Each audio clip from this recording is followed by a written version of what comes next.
Hello everyone, আজকে share করবো cappuccino coffee recipe. শীতকালে কফি খেতে আমরা কম বেশি সবাই ভালোবাসি, আর খুব ইজিলি খুব অল্প সময়ে রেস্টুরেন্ট স্টাইলে ক্যাপুচিনো কফিটা বানিয়ে দেখাচ্ছি। এখানে একটা পাউচ আমি কফি নিয়ে নিয়েছি 10 টাকার পাউচের। তার পরিমাণ অনুযায়ী 3 চামচ চিনি দিয়ে দিয়েছি, আর জল দিয়ে দিয়েছিলাম 3 থেকে 4 চামচ পরিমাণ। দিয়ে ভালো করে মেশাতে হবে। এটা কিন্তু গরম জল নয়, নর্মাল টেম্পারেচারে থাকা জল দিয়েছি। দিয়ে ভালো করে মিশিয়ে নিয়েছি।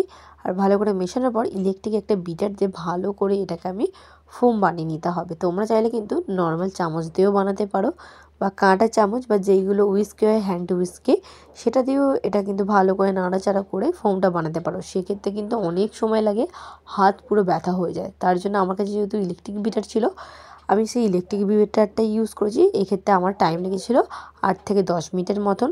আর কন্টিনিউ কিন্তু একটু থেমে থেমে লো ফ্লেমে আমি এটাকে বিট করে নিচ্ছিলাম।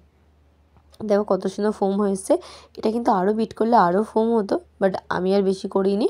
হালকা চিনিটা দানা দানা ছিল, তো এটাকে আমি সাইডে রেখে দিচ্ছি। আর এখানে আমি কফিটা বানানোর জন্য দুধটা জাল করে নেবো। তো আমি 3 থেকে 4 কাপ মতন দুধ দিয়ে ভালো করে হাই ফ্লেমে এটাকে গরম করে নিচ্ছি। চিনি দেওয়ার কোনো দরকার নেই, যেহেতু কফির ফোমটা বানানোর সময় চিনি ওর মধ্যে আছে।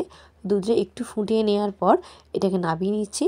আর দেখো কফিটা সার্ভ করার জন্য সুন্দর একটা কাপ ব্যবহার করছি। এই কাপ প্লেটটা রিসেন্ট কিনেছি। আর এতে কিন্তু কফিটা সার্ভ করলে দেখতে বেশ সুন্দর লাগে। প্রথমে আমি ফোমটা দিয়ে দিলাম, যেটা আগে থেকে বানিয়ে রেখেছি, আর উপর দিয়ে গরম দুধটা ঢেলে ভালো করে মিশিয়ে নিচ্ছি। ব্যাস রেডি হয়ে গেল ক্যাপুচিনো কফি।